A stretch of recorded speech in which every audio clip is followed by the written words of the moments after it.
Many of us can say, I've never had an accident before and I've been driving this way for years, so it must be fine. But for some of us, the reason we haven't had an accident is just a matter of chance. We haven't been in that situation where we've had to react or take defensive action or evasive action.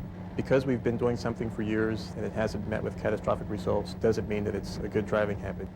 There's always risk out there. You never drive one moment without being exposed to risk. Most crashes have at least 9, 10 risk factors that combine. These risk factors are very, very minor things. Perhaps a driver driving a few miles an hour too fast, driver having low tire pressure, a driver approaching a curve, left curve in the road, maybe a downgrade, but there's no consequences because the elements did not combine at that time. So a driver going into a curve too fast could get away with it 1 time, 2 times, 10 times, 20 years. And then all of a sudden they hit a patch of sand going into that curve. And all of these factors now are going to contribute to that particular collision. So we never know all of the risk factors working against us. That's why drivers need to know how they could develop habits that are going to give them that risk management capabilities. We can't do anything about all the other drivers out there, but we could do something about ourselves. And that is to empower ourselves with some pretty good habits. So when I get into the car, I just remind myself of habits that I have. One of the habits that was real hard for me to break was tailgating. I just forget that I'm tailgating. I'm in a hurry, the car's not moving fast enough in front of me, and I get up there. Probably the single best thing you can do is give yourself enough space between you and the car in front of you to assume they're not going to do the right thing and make sure you have some place to go, make sure you have enough room, enough space to stop without hitting the car in front of you, enough space to slow down gradually before you stop so you don't get rear-ended by the car behind you. If you're too close behind a vehicle ahead of you, you may not see an object in the roadway that driver sees and is planning on reacting to when they get to a spot where they can actually change lanes to go around it. And now you're there and this hazard's directly in front of you, and you haven't seen it, and you don't have enough time to react to it because you couldn't see around that vehicle in front of you. So you want to make sure that you always think to yourself when you're driving, do I have enough time to safely slow and stop if a hazard were to suddenly appear in front of me?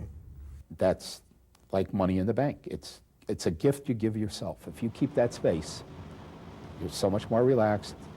You're able to isolate yourself from the high stress that other drivers could generate when they stop fast and you have to react to it. One of the real big problems I believe that people have on the road is they're very short-sighted. They're looking right in front of their car instead of looking 2 to 3 blocks down the road. When you're looking right in front of you, you're not seeing the big truck that's pulling out or things that are going on in front of you. People tend to just look straight ahead. That's why we have mirrors. You should be moving your eyes every 15 to 30 seconds. Sidewalk, mirror, front of you, mirror, sidewalk, so you get the big picture. Basically, by looking out to your target area, we're seeing into our future. And if we could all see into the future, imagine the good decisions we could make. Imagine if you were to buy stocks and you could see into the future 10 seconds before that stock is being traded, and you know exactly what it's going to do before you make that investment. Well, it's the same thing when we're looking out into our target area. We're seeing into our future. We're seeing into the future space we need to occupy 10, 15, 20, 30 seconds ahead of time. That's going to make us a winner. We have visibility. We have to control our visibility, our time, and our space. When you put yourself in the other person's blind spot, you're putting yourself at risk. If they have to suddenly make a movement and they have to swerve either left or right, you happen to be in their blind spot, they're going to hit you. It's not because they want to hit you, it's because they have reacted to some other type of a hazard. If you could just move your car back a little bit or move your car forward a little bit. If you're driving near a larger vehicle and you have an accident with them, they're going to come out better than you are. So to avoid being in that situation, drivers of passenger cars have to understand that the drivers of those larger vehicles can't always see around their vehicles. So as a general rule, I usually will stay just behind them if I'm overtaking and passing a larger vehicle until there's enough space in front of me in my lane to allow me to pass that vehicle without driving next to it for miles at a time.